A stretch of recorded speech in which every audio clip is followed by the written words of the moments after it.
Hello and welcome to today's episode on the Rachel Varga podcast. I am so incredibly thrilled to be here and hang out with you and have a good time and really talk about how we can look great on camera and have fun in the process. We have a very special guest joining us today, and before I introduce her, I wanted to warmly invite you to subscribe to the Rachel Varga podcast and be sure to leave a review, and I'll be sure to highlight your review. Let me know what you enjoy learning about on the show here and also some things that you'd like to learn more about. And be sure to also follow, and subscribe at Rachel Varga Official on Facebook and also on YouTube, where you can watch and interact live with these live recordings, because I love to go live. Literally, all my episodes are unfiltered. I don't even have time to edit. So what do? We go live. These are raw, real conversations. And be sure to hit that bell notification so that you know when I go live next, and check out my sophisticated skin cheat at rachelvarga.ca. It's a free download. There's this adorable little pop-up, and I'm giving away some of my best top 5 skin tips for free right now. So be sure to get that. So let me tell you a little bit about our guest here, Stacey Hanke. She has been on the show before. She's my go-to gal for looking good on camera and presenting our best selves. Stacey Hanke is the author of the book Influence Redefined, which I do have right behind me here. Be the leader you were meant to be, Monday to Monday. She is also the co-author of the book Yes, You Can, Everything You Need from A to Z to Influence Others to Take Action. Stacey is the founder of Stacey Hanke Inc. She has trained and presented to thousands to rid business leaders of bad body language habits and to choose words wisely in the financial industry, to the healthcare industry, to government, and everyone in between. Her client list is vast, from Coca-Cola, FedEx, Kohl's, United States Army, Navy, and Air Force, McDonald's, Publicis Media, Nationwide, US Cellular, Discover, General Electric, General Mills, and AbbVie. Her team works with directors up to the C-suite. In addition to her client list, she has been the MC for TEDx. She has inspired thousands as a featured guest on media outlets, including the New York Times, Forbes, Entrepreneur, Thrive, Smart Money Magazine, The Economist, and Business Week. She is a certified speaking professional, a valuable accreditation earned by less than 10% of speakers worldwide. Welcome, Stacey Hanke. It is an absolute pleasure to have you back. Oh, it's so good to be back. Thanks again for trusting me and bringing us back so that we can just talk through some of the hot issues that have arisen since you and I last met. Yeah, Stacey and I, we had a chance to meet about a year ago, and we've been keeping up with communication ever since. It's been fun. Yeah, I can't believe we were talking about that before the show. I found you through Dr. Mark Hyman, Guru, and I had heard you on a number of his podcasts, some other, Dave Ramsey, I heard you on, or Asprey, sorry. I heard you on his, and then I did my first consult with you back in May of last year. So I'm so blessed to have you trust me with your face and your skin, because you're teaching literally some of the biggest CEOs and executives across the globe. Yeah. So what you learned from me, you're actually able to then employ into your practice to help others as well, which is super cool. Exactly. And I think it's so critical. You know, of course, I believe in my topic and this whole idea of communicating with influence. Now, though, being stuck in this tile, the topic is even more critical than ever before. And because your listeners only see this versus if we were in a boardroom, there's other things to look at. I think how you show up and how you stay showed up here is really critical on the impact that you're going to have on your listeners. Absolutely. So let's just jump into my first question. And, let's just kick things off with something a little bit light, a little bit fun, but also the main reason why y'all are tuning in here is to look good and have great, healthy skin for not just now, but many years to come, and do it in a way that you're limiting your toxic exposure to things like parabens, phthalates, sulfates, artificial dyes, fragrances, and supporting companies that don't test on animals and also have really good business practices. So that's what I help all of you stay on the straight and narrow with. But Stacey, let's do a little bit of like a skin check-in. How can we get great skin on camera, but also in real life? Yeah. And I think, I've got to really speak because you've changed. You did such a pivot for me back in May. And a lot of it was twofold. I don't know what I don't know. I know what I want. And that is just healthy skin. That's it.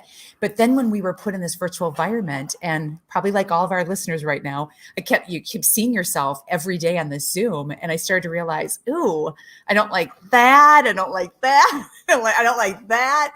And I think just looking good, meaning knowing that every step that you take for your skin, morning and night, everything I've learned from you, even though it's obviously small change, it's not something that happens overnight. You feel good, suddenly you look good. And to Mhm. me, influence truly is so much about the confidence that you have inside, that when I know I'm taking care of my skin, biggest organ, right? And this is what everyone sees. And the Zoom, the virtual really hones in on that very small picture. It raises your confidence showing up here all the time. And I know this for a fact because the clients, I've learned so much about my clients over the last year. Some of my clients have had major work done, right? Work that I don't know if you'd always agree with. And they'll show up with these big glasses on. And I'm like, what did you do? Right. And you can tell that it's when I ask them, why'd you do it? And they'll say, because I've been seeing myself constant here versus prior to last March, you didn't always see yourself 24/7. So it's very important to feel good, which makes you come across confident, which then ties to your listeners' trust. Definitely. And interestingly enough, I've actually seen an uptick of men seeking my guidance. And I, again, work with some of the biggest tech moguls, male celebrities in the world, which is pretty cool. So that's how I can call myself a celebrity skin expert. We There start you to work go. with, and yourself as well, right? So we're kind of feeling what people are wanting to learn more about. And the biggest things I hear from guys, because about 25% of the listeners here are men, and kudos to you guys tuning in here. I love you guys so much. And it's low brows, hooded upper eyelids, lower eye bags, brown spots, large pores, loss of definition to the jawline. That's what I hear a lot of, primarily from men. And then for women, it's the diffuse redness. It's, getting the breakouts, what's some of the best products and makeup to use on screen so that you just continue to look kind of on point. And yeah, it's important to not just look good in your Instagram photos, but also in real life, so that the worst thing is when you see someone's picture online and then you meet them in real life, you're like, whoa, that is definitely not how I pictured you looking. And that you're bringing up a really good point, because I know I reached out to you around the whole makeup question. Because as I sat here and I saw myself, and no matter what my lighting was, I realized, oh man, like I got to double up on it. Like it's Yeah, definitely. We certainly do have to double up on what we do. And I'm just sending you a quick chat here. So yeah, just starting things basic with cleansing morning and night, moisturizing morning and night, sunscreen every single day, and exfoliating a couple times a week are some of the key spots where we can kind of get started there. And yeah, it's pretty fun having some behind the scenes conversation of what we're kind of seeing as the barometer of what's going on yeah. around us. Well, and I think you're bringing up another good point, because we're starting to get a lot of our clients saying to us, help us enhance our virtual presence as well as our hybrid presence. And you brought up the Oh, comment about making sure you are still consistent in your photo yeah. as well as when you're here. And if you think about wherever your offices are going to take you, you may be not too long down in the future in a boardroom with 2, 3 people, and then you've got a whole virtual audience out there. So how does everyone see you as Stacey, the way that you want your personal brand to be represented? And it's the inside and it's the out. So it's how you show up, it's your messaging, and how people experience you. But it's also your energy. So this is what Yes. I'm super excited to kind of unpack. Honestly, I feel like this is kind of like my destiny, is this whole work around radiance. And it really encompasses body, mind, spirit, energy practices to support all of those different aspects of us. So Stacey, I'm sure you've seen this in individuals, top CEOs, because you help them show up on stage and be their best versions. If they kind of lack that like inner spark and inner energy, and they're just kind of flat, and you can kind of tell that there's stuff going on in the background that might unconsciously be showing up in the way that they present themselves. This is getting like maybe a little bit deeper than you Yes. were planning on going with me, but I think that the energy stuff is really important to talk about for looking great on camera and in person. Huge, huge, huge, huge. Because if there's one common theme I'm hearing from every single client, we have Zoom fatigue. We're exhausted. We're on Zoom after Zoom. We cannot keep up with the messaging. So now that has raised the bar where suddenly it has become even that much more difficult to influence Monday to Monday, because whoever you're trying to influence here, they've had how many calls before you? And to me, the hardest thing it's been presenting through this virtual platform is you've got to put so much more energy out there, because what will you do and what will you say to make sure that your listeners remember you? Because influence doesn't happen just off of one interaction. It's the series of the consistency when someone experiences you here. That's why it's so important, whether you're on camera, off camera, your social media post, it's always you, but it's the best of you. Because once I think you start messing with that consistency, people start guessing who's going to show up. You start messing with the ability for people to really trust and follow you. And one of the ways that I kind of get over Zoom fatigue, so say, for example, I'm training, 30 doctors in a 1 or 2 hour session at a time.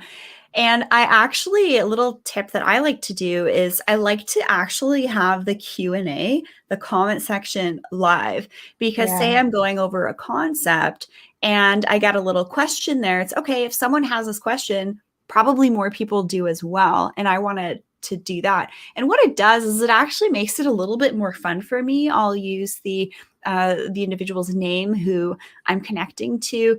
Some of the other things I get over Zoom fatigue is, each time before a call, I ring my Tibetan bowl that I bought on a fabulous majestic island near where I live. And I set an intention for each call, for each recording. That's actually something that I do. And Stacey, we did that.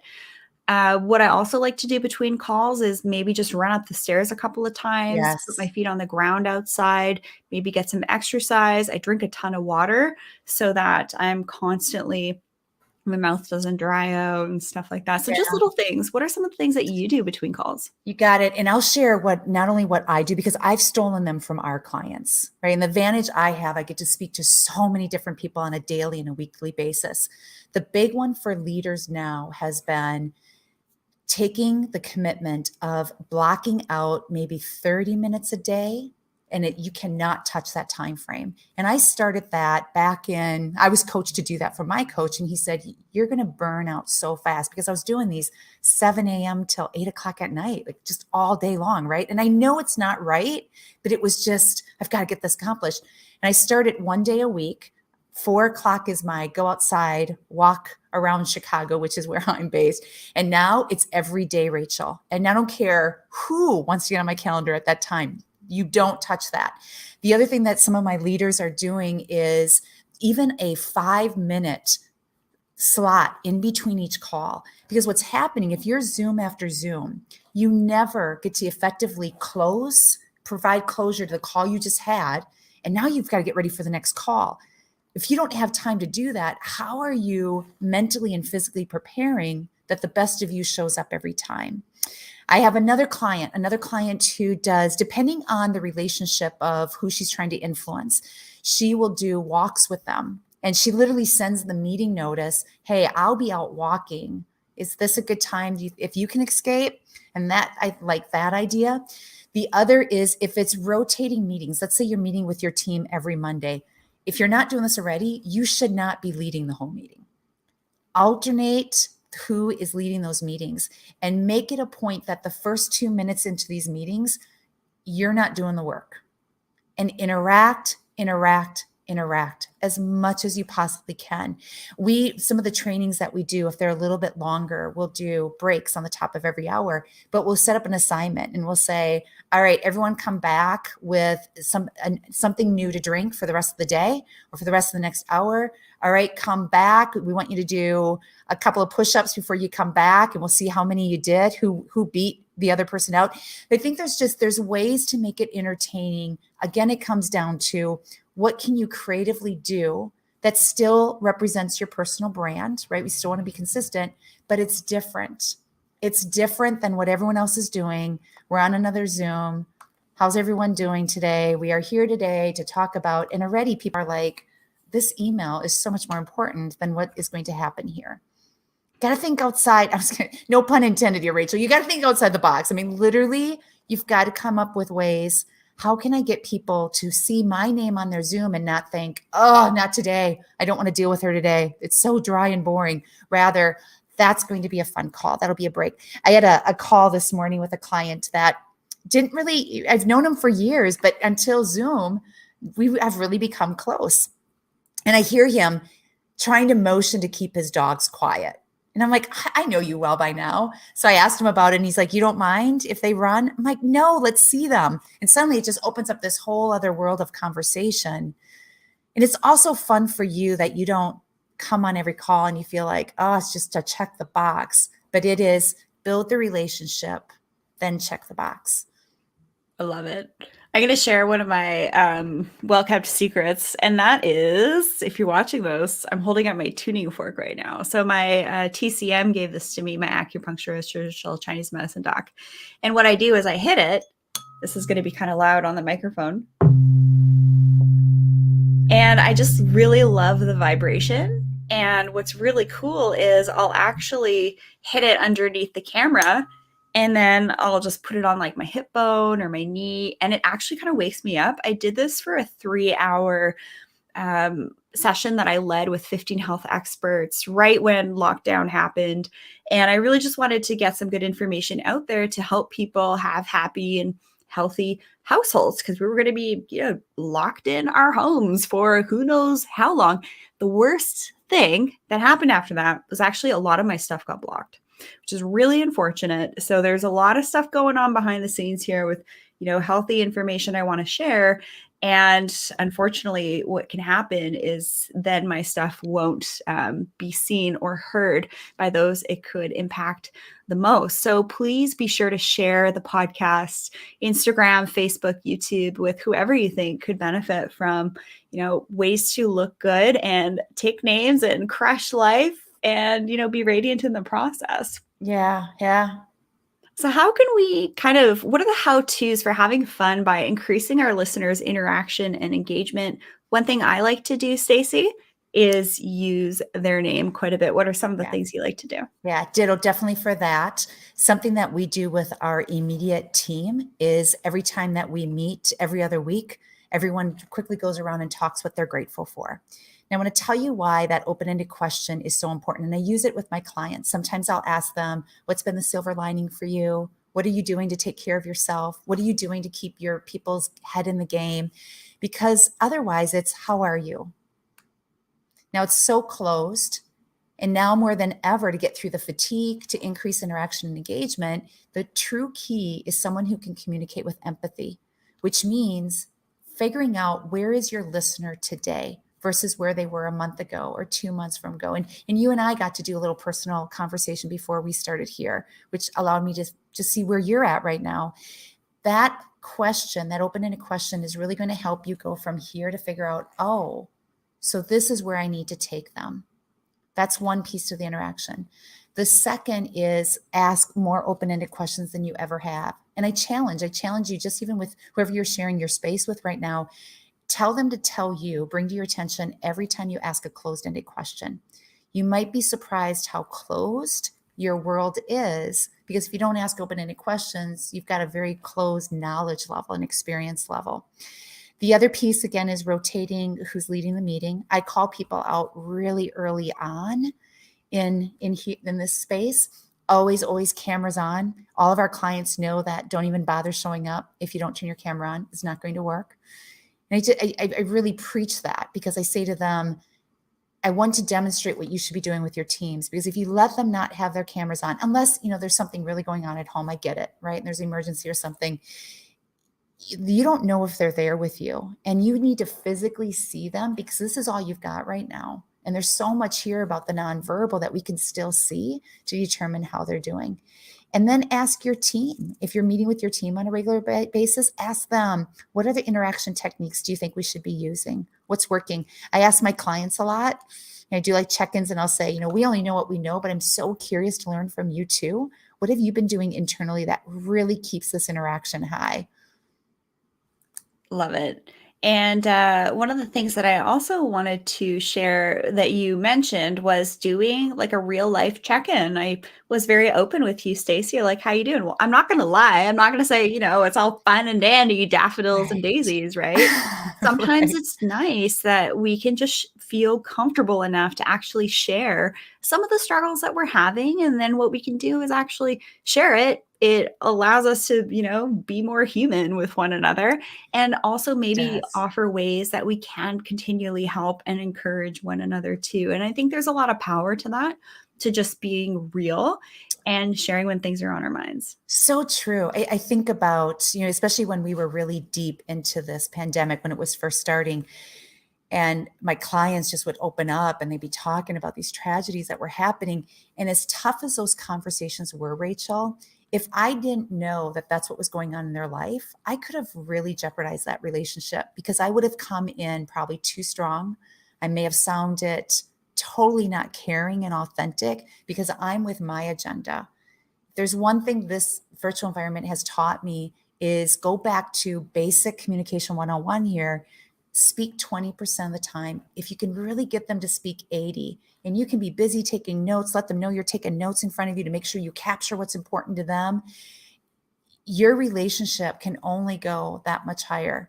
And if you can do that well here, imagine what you'll be able to do when you do get to go back in person. You get some of those benefits of interaction back. Yeah, I have to say when I do a virtual one-on-one consult, is it literally takes me about 30 minutes to hear my client's needs in that hour session. So I actually kind of do, it's not really 50-50 because then I'll answer questions as I'm explaining things. Maybe it's more like 60-70.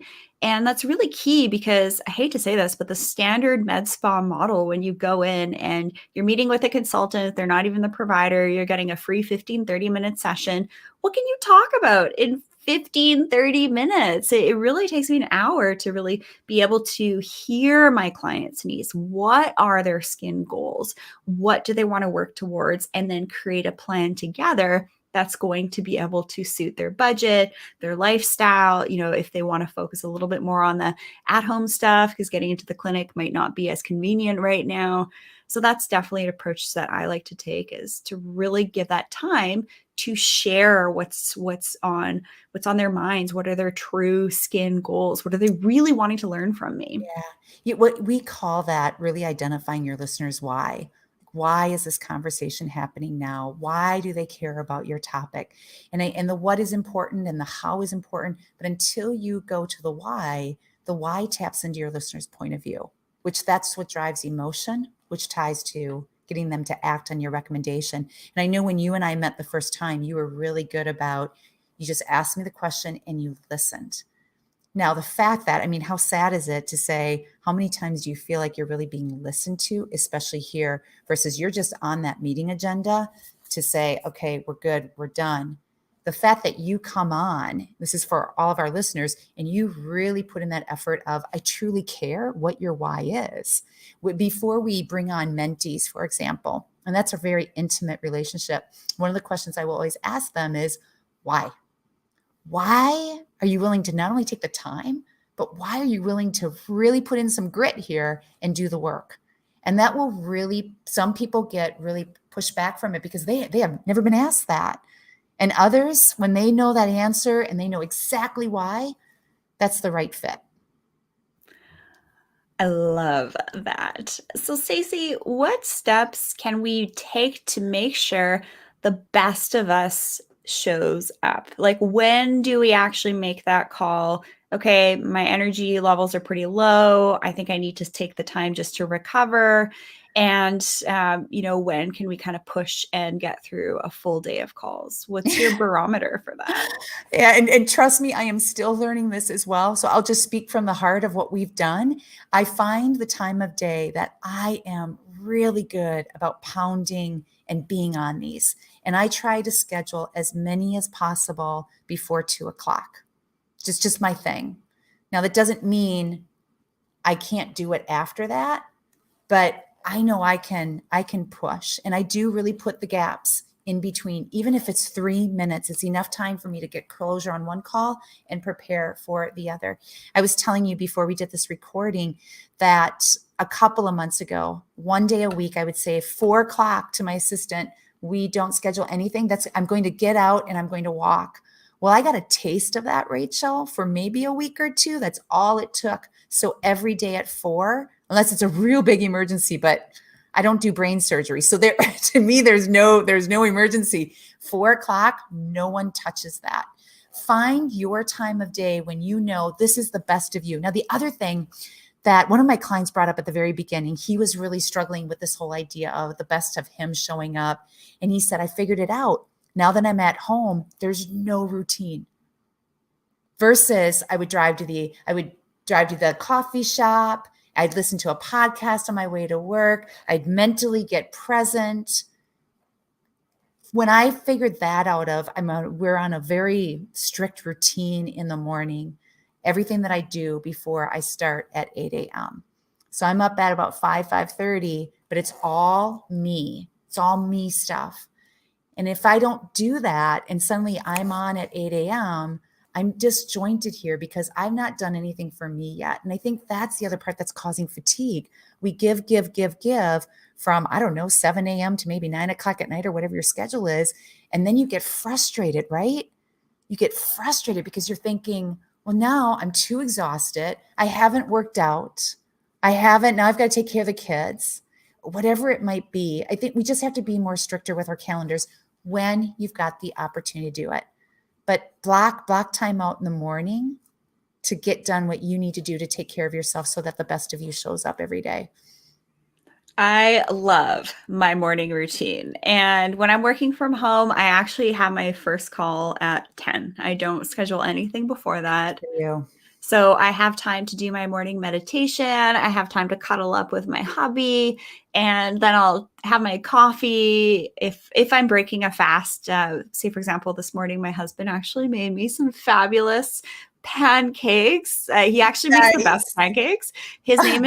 My hubby's name is Gabriel Varga, and he has a YouTube channel. He actually shares his pancake recipe. It's the cutest thing. I kid you not. My husband, he's a pro kickboxer, and he has a video talking about his favorite pancakes. Love it. So cute. Definitely check it out. And so I have my red light therapy going, the lights coming in the bathroom. I'm getting that circadian rhythm happening. So now we're talking a little bit about biohacking here. I also wear my Aura ring, which I think you have on as well. And what I do is I actually will look at my sleep score the night before and also my readiness score. So depending on what my readiness score is and how I feel, then I can determine, okay, if my readiness score is really great, I'm going to crush life that day. But say my body needs a little bit more time to recover, I will then kind of withdraw a little bit, maybe replan my day just a bit, maybe give myself a little bit more grace. And that has allowed me to not burn out with the work that I do. I kid you not, and I swear by it. It is. And there's so many studies on this, right? That talk about the morning routine determines the rest of your day. And it really does, because I'm not perfect.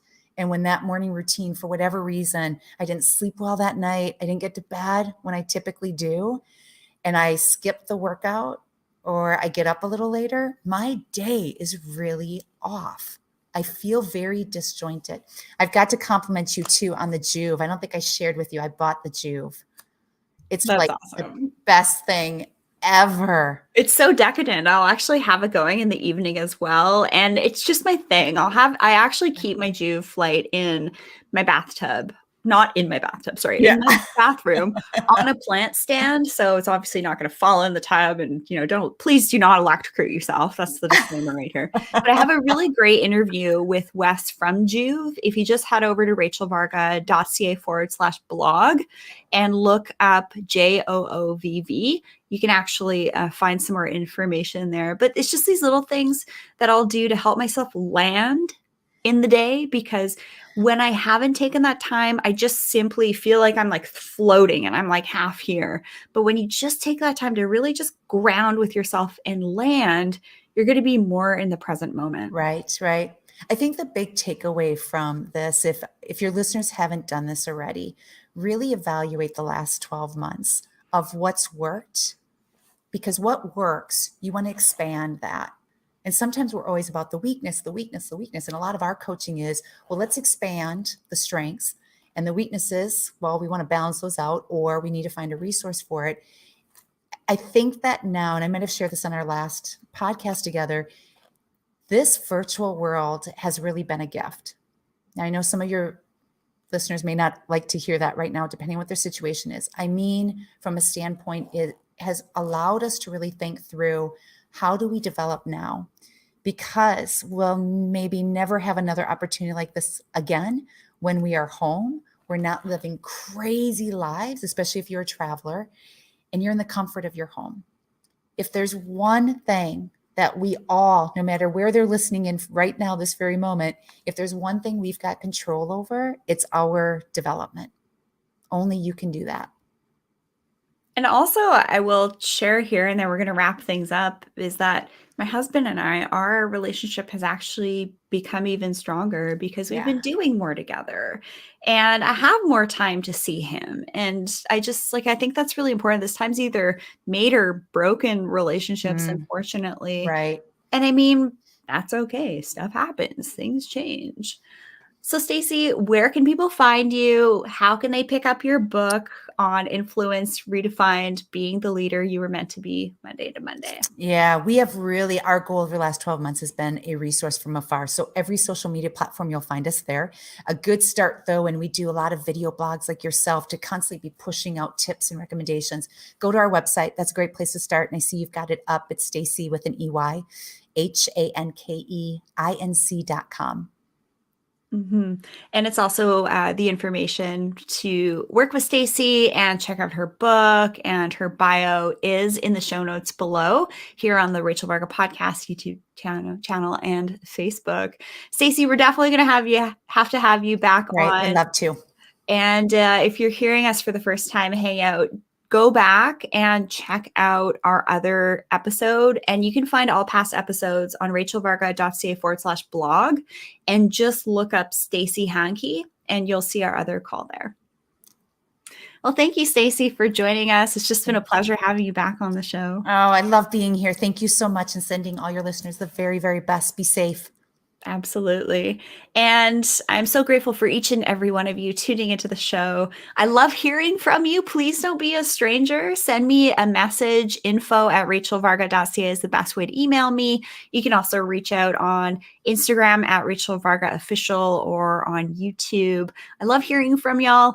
Let me know what products or procedures you're kind of hearing about, what you're getting targeted by your social media ads. I want to know, because then I can maybe talk about it, because there's a lot of bad stuff out there. I don't talk about the bad stuff because I don't want to waste my time energetically, but I will share the good stuff. So please don't be a stranger. We're all kind of hanging out together. Let's, just look good and take names in the process. Thanks for hanging out, Stacey. Thank you.